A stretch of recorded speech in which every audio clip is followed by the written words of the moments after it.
آئیے قرآن سمجھیں۔ اعوذ باللہ من الشیطان الرجیم، بسم اللہ الرحمن الرحیم۔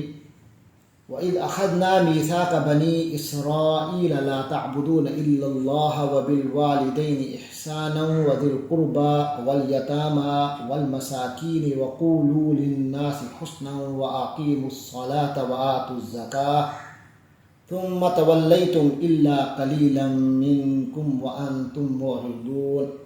صدق اللہ العظیم۔ سورۃ البقرہ کی آیت 83 میں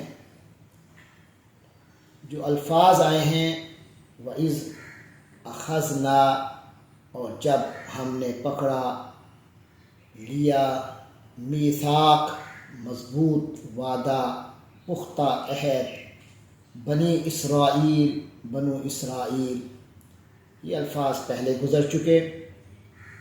لا تعبدون، یہ عین با دال سے ہے، تعبدون، اسی سے اردو میں عبادت ہے، عابد ہے، معبود ہے، معبد ہے، مختلف کلمات اردو میں آتے ہیں۔ تعبد ہے تو ان سب میں عبادت اور پرستش کا معنی ہے۔ فعل ماضی ہے عابدہ، اس نے عبادت کی، تو اس کا فعل مضارع ہے، یعنی حال اور مستقبل کے لیے عربی میں آتا ہے یعبدو، وہ عبادت کرتا ہے۔ اور تعبدو، یا کی جگہ تا لگا تو اس کا معنی ہو گیا تو عبادت کرتا ہے۔ پھر آخر میں وہ نون لگا جمع کے لیے، تو اب تعبدون، تم سب عبادت کرتے ہو، کرو گے۔ لیکن جب شروع میں لا لگا نفی کا، تو لا تعبدون، تم عبادت نہیں کرو گے۔ آگے ہے الا اللہ، سوائے اللہ کے، یعنی اللہ ہی کی عبادت کرو گے۔ وبالوالدین، وا کے معنی اور، بالوالدین، بال کے معنی ہوتے ہیں ساتھ۔ الوالدین، والد کی تسنیہ ہے، والد پیدا کرنے والا، اور والدین کے معنی انسان کی تخلیق میں اللہ تعالیٰ نے جو تو اس کے ولادت کا ذریعہ رکھے ہیں، ماں اور باپ، تو والدین سے مراد ہوتے ہیں ماں باپ۔ تو وبالوالدین، اور ماں باپ کے ساتھ، احساناً، احسان کے معنی حسن سے نکلا ہے، ہا سین نون اس کا ماخذ ہے۔ حسن کے معنی اچھائی، اسی سے حسن، حسین، حسین، یہ الفاظ اسی حسن سے ہی ہیں۔ احسن، تو احسان بھی خود اردو میں استعمال ہوتا ہے۔ احسان کے معنی کسی کے ساتھ اچھا سلوک کرنا، تو احساناً یعنی حسن سلوک۔ وذی القربیٰ، وا کے معنی اور ہیں، اور زی، زو، زا، زی، یہ جب عربی میں آتے ہیں تو اس کے معنی والا۔ ذی القربیٰ، قربہ کے معنی قرابت، تو ذی القربیٰ قرابت والا، یعنی رشتے والا، جو رشتہ داری رکھتا ہے، تو یہ رشتہ دار کے لیے آتا ہے ذی القربیٰ اور ذو القربیٰ۔ والیتامى، وا کے معنی اور، الیتامى یتیم کی جمع ہے۔ تو والمساکین، المساکین المسکین کی جمع ہے۔ مسکین کہتے ہیں انتہائی فقر کی حالت میں جو شخص ہو، غربت کی انتہا میں پہ پہنچا ہوا ہو، اس کو مسکین کہتے ہیں۔ وقولو، وقولو میں قولو یہاں پڑھ چکے، اور تم سب کہو، بات کرو، للناسی لوگوں کے ساتھ، حسناً یعنی احسان میں ہم نے بات کی، حسن کے معنی اچھائی، تو وقولو للناس حسناً، لوگوں سے اچھے انداز میں بات کرو، بھلے انداز میں بات کرو۔ وَأَقِيمُوا الصَّلَاةَ وَآتُوا الزَّكَاةَ، گزر چکے، اور نماز قائم کرو اور زکوٰۃ دو۔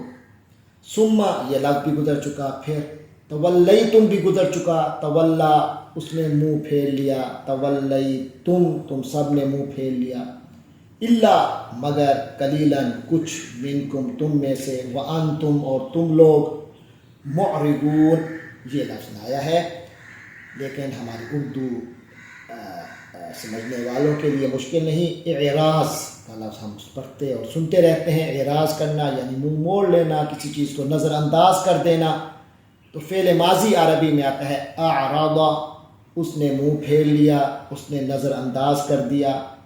یعرض وہ نظر انداز کر دیتا ہے۔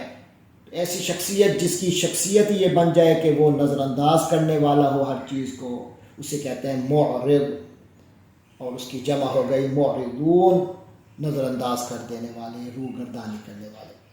ہم آیت کی طرف آتے ہیں۔ فرمایا وَإِذْ أَخَذْنَا مِيثَاقَ بَنِي إِسْرَائِيلَ، اللہ تعالیٰ فرماتے ہیں اور جب ہم نے بنی اسرائیل سے وہ پختہ وعدہ لیا، پختہ عہد لیا، اس پختہ عہد میں کیا نکات تھے کہ لا تعبدون الا اللہ، پہلا نقطہ تو یہی تھا کہ اللہ کے ساتھ شرک نہیں کرو گے، یعنی لا تعبدون، تم عبادت نہیں کرو گے، الا اللہ، سوائے اللہ کی، یعنی عبادت صرف اور صرف اللہ تعالیٰ ہی کی ہوگی۔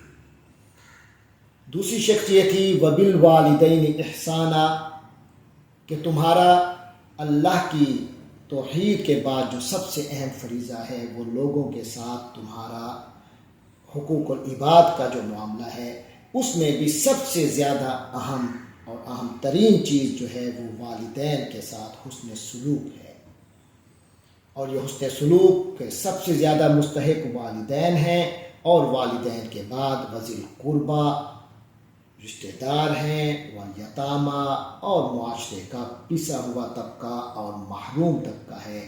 ان کے دو کا اسپیکٹس ذکر کیے، دو جہتیں ذکر کی۔ الیتامیٰ، یتیموں کے ساتھ بھی حسن سلوک جن کا کوئی سہارا نہیں ہوتا ظاہری دنیا میں، والمساکین، اور وہ لوگ جو فقر کی پستی میں ہیں اور بہت غربت کا شکار ہے، تو ان کے ساتھ تمہارا معاملہ حسن سلوک کا ہونا چاہیے۔ اور باقی رہ گئی عمومی انسانیت، تو فرمایا وقولوا للناس حسنا، اور لوگوں کے ساتھ اچھی اور بھلی بات کیا کرو، امر بالمعروف ہونا چاہیے، ان کے ساتھ اچھے انداز کی گفتگو ہونی چاہیے، پیار و محبت کا رشتہ ہونا چاہیے۔ اور آخر میں فرمایا وَأَقِيمُوا الصَّلَاةَ وَآتُوا الزَّكَاةَ، اور نماز قائم کرتے رہو، کیونکہ ہر وقت انسان لوگوں کے ساتھ نہیں ہوتا، اس کا باقی جو تنہائی ہے یا جو عبادت کا معاملہ ہے، اس میں جو خاص خاص عبادات ہیں، اس میں دو چیزوں کا ذکر بہت اہمیت سے آتا ہے قرآن مجید میں۔ ایک تو ہے وَأَقِيمُوا الصَّلَاةَ، اور نماز کو قائم کرتے رہو، وَآتُوا الزَّكَاةَ، اور زکوٰۃ دیتے رہو، زکوٰۃ کو پہنچاتے رہو اس کے مستحقین تک، ثُمَّ تَوَلَّيْتُمْ، یہاں تک تو تھا وہ وعدہ اور عہد، لیکن اس عہد کے بارے میں بنو اسرائیل کا رویہ کیا رہا؟ فرمایا ثُمَّ تَوَلَّيْتُمْ، مگر پھر تم لوگ پھر گئے، تم نے منہ موڑ لیا، الا قلیلا منکم، ہاں کچھ لوگ تم میں سے تھے، ان کے سوا باقی سب نے منہ موڑ لیا، وانتم معرضون، اور بحیثیت قوم تم تو ہو ہی منہ موڑنے والے لوگ، روگردانی کرنے والے لوگ، وعدے سے پھر جانے والے لوگ ہو، یہ تمہاری عمومی قومی حیثیت ہے۔ تو اس آیت کریمہ سے قبل ہم پڑھ چکے کہ ایمان اور عمل، اس حوالے سے جو سب سے بڑی کمزوری جو ان کو ایمان و عمل کے حوالے سے ان کو جو کمزوری لاحق ہوئی، اس کی بنیادی وجہ ان کا وہ خیال تھا کہ ہم اللہ تبارک و تعالیٰ کی بہت پیاری مخلوق ہیں، انبیاء کی اولاد ہیں، لہٰذا ہم اس پابندی کے، یہ پابندیاں ہمارے لیے نہیں ہیں۔ تو یہاں اس آیت میں واضح کیا جا رہا ہے کہ تم بھی ویسے کے ویسے پابند تھے، اور تم سے وعدہ یہ ایک موقع پہ نہیں، بار بار لیا گیا۔ تورات میں بھی ذکر ہے اس چیز کا، کتاب الخروج دیکھ لیں، کتاب الاستثناء دیکھ لیں تورات کی، تو اس میں بھی یہ باتوں کا ذکر ہے۔ تو لہٰذا اللہ تبارک و تعالیٰ نے یہاں قرآن میں ایک بار پھر حضور پاک صلی اللہ علیہ وسلم کے دور میں جو موجود بنو اسرائیل تھے، ان کو یہ وعدہ یاد دلایا ہے کہ یہ تمہاری رب کے، یہ تمہارے ساتھ ہمارا وعدہ اور عہد رہا، تم نے ہم سے یہ پکا پختہ وعدہ تم نے کیا تھا، اور لیکن اس کے بعد تمہاری روش کیا تھی وہ بھی دیکھ لو۔ تو اب بھی وقت ہے، سنبھل جاؤ اور حضرت محمد صلی اللہ علیہ وسلم کے دامن سے وابستہ ہو جاؤ۔ اللہ تبارک و تعالیٰ سے دعا ہے کہ وہ ہمیں ان اقوام کے طریقوں سے محفوظ رکھے جو اللہ کے عذاب کا مستحق ہوئے، اللہ کے غضب کا مستحق ہوئے، یا کسی گمراہی کا شکار ہوئے۔ اللہ تبارک و تعالی ہم سب کا حامی و ناصر ہو۔ وآخر دعوانا ان الحمد للہ۔